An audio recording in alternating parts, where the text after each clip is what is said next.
This is episode 7 of the Cognitive Gamer Podcast. I'm your host, Steve Blessing. This episode returns us back to memory. We'll be looking at one important aspect of memory that goes by the descriptive phrase of chunking. After I describe what it is, I believe you'll agree that this is a great name for the phenomenon. Let me start by asking you to remember this sequence of words. Up, up, down, down, left, right, BA. Now, I read that fast and I'm not going to repeat it just now. But some number of you could repeat back the 10 words I just said no problem. The others of you would be like, if I asked you what you remembered, might say something like, something about up and down, right, left, and an A. If you remember what I said, say it with me. Up, up, down, down, left, right, BA. That's what is referred to as the Konami code. And if you grew up playing Nintendo games in the late 80s, you're probably familiar with it. In some games produced by Konami, a player could enter the code on the gamepad to get in-game benefits like free lives or power-ups. It has since showed up in many different contexts, including the 2012 film Wreck-It Ralph, and the Bank of Canada even had it as an Easter egg on their website. The Konami code has 10 items to it. Up, up, down, down, left, right, BA. Telephone numbers also have 10 items in them. Let me give you a made-up number and see if you can remember it. 89371265554. In case you were wondering, I double-checked that the area code I use is not one currently in use in the United States. It's only been a few seconds, but can you repeat back those 10 numbers? Maybe some of you? Most will probably find this at least slightly challenging, even those of you who could still repeat back the first 10 items that I gave you. Up, up, down, down, left, right, BA. The Konami code does have some patterns and repeated items within it that I didn't put into the phone number, but that doesn't fully explain why some of you found the first 10 items so easy to remember, but most of you probably did not remember the made-up phone number. The reason one set of items is easier to remember is due to chunking. If you ever had Psychology 101 in college, you probably remember that what's given as the capacity for working memory, or short-term memory. Textbooks often give students the statistic of 7 plus or minus 2 as the size of short-term memory. This comes from a paper written by the famous cognitive psychologist George Miller back in 1956. The paper had the title, The Magical Number 7 plus or minus 2, Some Limits on Our Capacity for Processing Information, and it describes a large number of studies that all seem to point to this number, 7 or so, as being the capacity of our short-term memory. What's the unit being used here, though? Is it letters? Words? Numbers? No, Miller himself used the word chunk, which means a meaningful unit of information. So, short-term memory can hold 7 plus or minus 2 chunks of information. For many of you, the Konami code is a chunk of information. It's not 10 separate items, but rather a single entity that you can unpack. The phone number I gave, though, was not a chunk. It was more like 10 separate chunks, particularly since I didn't use an actual area code. That makes it hard to remember. If I had started at 813, then my Tampa friends would at least have had that as a chunk. One quick note before moving on, and this is something I could maybe make a whole episode on. I've used both the terms working memory and short-term memory. In many contexts, they maybe could be interchanged, but I generally use the phrase working memory as that's the preferred form nowadays. But historically, it has been called short-term memory. But that implies something that's more static and less active than how our shorter-term memory actually behaves. So in most places, I'll be using the phrase working memory. For many games, both board games and video games, it's advantageous to keep in your immediate memory many things at once. This allows you to compare and contrast various moves you can make, what the current position of the board may be, and where in the environment you need to concern yourself. If you're limited in what you can keep in your working memory, then your play will be limited. So using chunking to your advantage can really help your play of many different types of games. I'll give you an example that I use in class about using chunking to your advantage. Here's another straight-up memory test, a sequence of 12 letters. TVIB, MCB, SUS, SR. Let me wait here a couple of seconds. Okay, right about now, let's see if you remember all 12 letters. Maybe at least some? 12 is a lot bigger than the upper bound that Miller put on working memory. Let me give you those letters again, but change my pauses. TV, IBM, CBS, USSR. Those are the same 12 letters in the same sequence, but I just paused differently.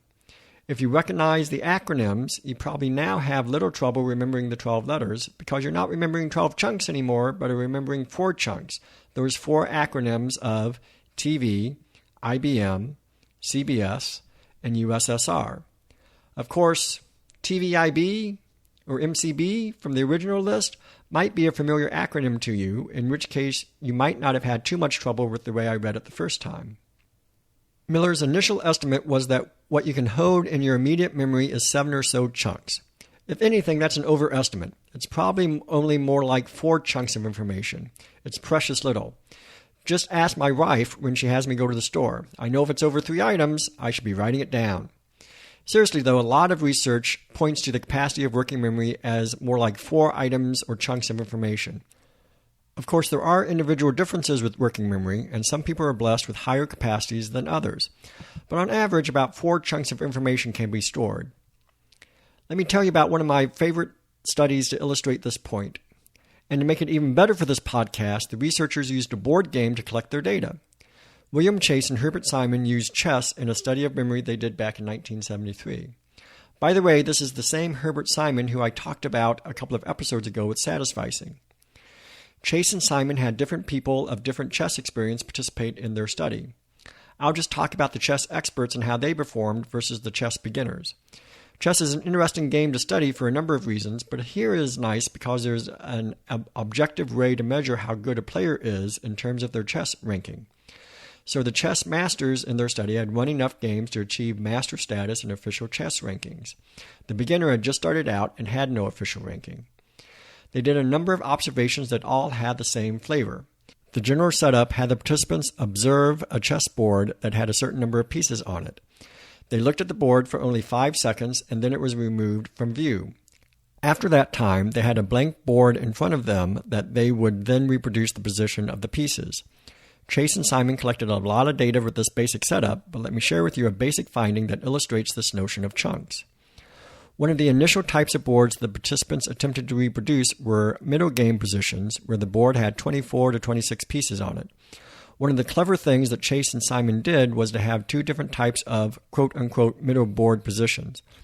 One type were actual middle games that could be reached through actual play of the game. Another type of board position was random, where they just took the 25 or so pieces and plopped them on the board in a way that would not be reached by the actual play of the game. So, you have chess masters and chess beginners, and you have real middle game positions and random board positions. Let's consider how well the beginners did first. They averaged less than 4 pieces on both types of boards, real and random. So, relating that back to George Miller, it does look like that 7 as the average working size of working memory might be a bit much. But how did the chess masters do? On the real board positions, they did great, averaging about 16 correct placements out of the 25 or so. But on the random board positions, they did the same as the beginners, getting less than 4 pieces right. This experiment illustrates 2 things quite nicely. First, it makes a point about expertise. That would be the focus of a future podcast, looking at experts versus novices at a task. But here we see that chess experts aren't experts at chess because they have a phenomenal memory. They perform the same as the beginners on the random boards. This tells us something important about nature versus nurture and how it relates to differences we see in how experts perform at a task. They are probably more made than born, but we'll talk about that on a later podcast. For our purposes here, the second thing this experiment illustrates is the power of chunking. The chess masters seemingly overcome working memory constraints on the real board positions. They correctly place 16 pieces, which is way more than the 7 or perhaps 9 that George Miller's estimate gives. Remember, as pointed out first, experts don't have all-around better memories than novices. They perform the same on the random boards. But on the real board positions, the pieces aren't individual elements to the expert player, but rather the chess master can group maybe 4 or 5 pieces into a single chunk. Perhaps 3 or 4 pieces are arranged in a very indicative attack pattern, or these 3 or 4 pieces are a typical way to defend. Once a player sees 3 or 4 patterns, or chunks, like that, 16 or so pieces can easily be remembered because they are not 16 separate pieces anymore, but 4 or 5 chunks, which can fit into working memory for an expert. As part of their experiment, Chase and Simon also timed the pauses in how the chess pieces were being placed, and indeed, you could see those chunks in this timing data, in that 3 or 4 pieces would be placed down in rapid succession, a long pause, and then 3 or 4 more pieces would then be quickly placed. So, one way to remember more items at one time is to gain more familiarity with what it is that you want to remember. Chess experts are able to remember true board positions better because they have spent many hours playing and studying chess. If you are able to remember the Konami code, up, down, left, right, BA, without any mental effort, you have probably spent some amount of time using it, such that it is now one chunk of information for you.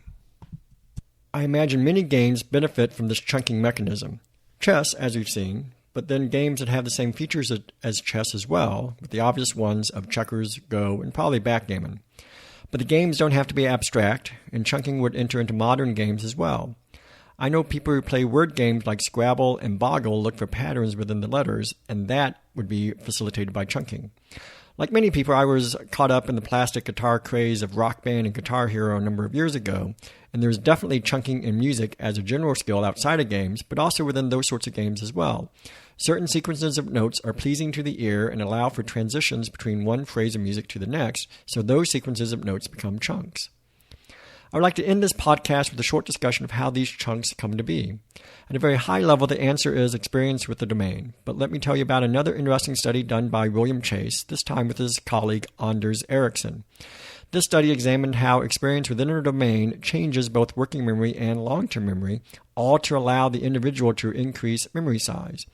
The task they chose wasn't an interesting game, but rather a pretty dull digit span task.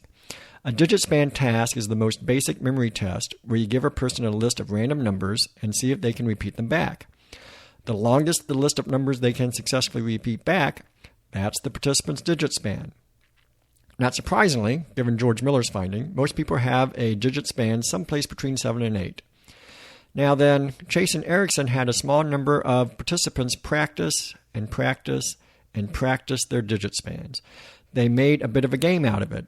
If the participants successfully repeated back all the numbers from the current list, the next list size was increased by 1. If they messed up the list, the next list was decreased by 1. The simple goal then was to see how high someone could get their digit span. The participant who stuck with it the longest is known as SF in the literature. He played about 250 hours of this torturous game over the span of about 2 years, so about 2 hours or so a week. I hope he was well compensated. He started out at the average digit span 7. Nothing unusual at all about SF's memory at the outset of the experiment. At the end of the 250 hours of practice, what do you think his digit span was? 10? 15? 20 or 25 even? At the end of the experiment, SF tested as having a digit span of 81 digits. At the very least, he had a good bar bet he could pull out to maybe get some free drinks. Chase and Ericsson did some great work looking at how exactly SF accomplished this. They found changes in both working memory and long-term memory that allowed SF to do this feat. For our present discussion, chunking was a big part of it.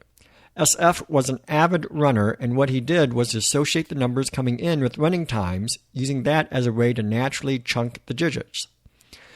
So if the sequence was 3, 4, 3, 2, he might chunk that as 3 minutes, 43.2 seconds, a near world record mile time. That is obviously particular to SF, but he would also sometimes use dates like 1163 as November 1963, the month President Kennedy was assassinated. In short, he would use something that was already familiar to him, like running times and dates, to interpret the new information, ultimately allowing him to chunk that information into larger and more useful units.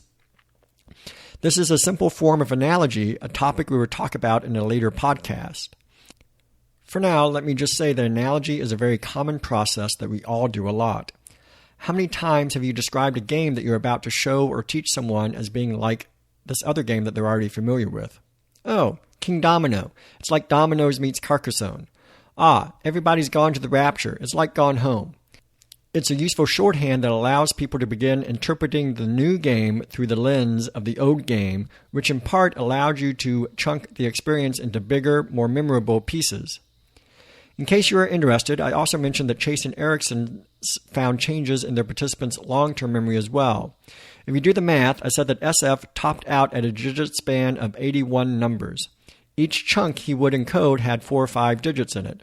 That still makes for like 20 or so chunks, way above working memory capacity. Chase and Erickson found that experts can also store more chunks than novices, not by keeping them in working memory, but by quickly storing them into long-term memory through what they called retrieval structures. These are structures in long-term memory that allow the quick storage of very specific pieces of information, like digits in SF's case.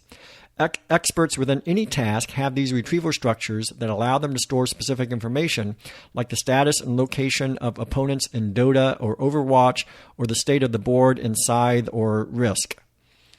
I hope that you now appreciate the power of chunking, and that the next time you play a game, you might think about the chunks you use to store information as you play the game. Next time on the podcast, we will look at a topic that got me into cognitive psychology, problem solving. As always, I welcome any comments or questions you may have, so please email me at steve@cognitivegamer.com, and also visit my website, cognitivegamer.com. Also, you can like me on Facebook, Cognitive Gamer, or follow me on Twitter at @cognitive_gamer. Until next time, remember to think about what you play and have fun doing it.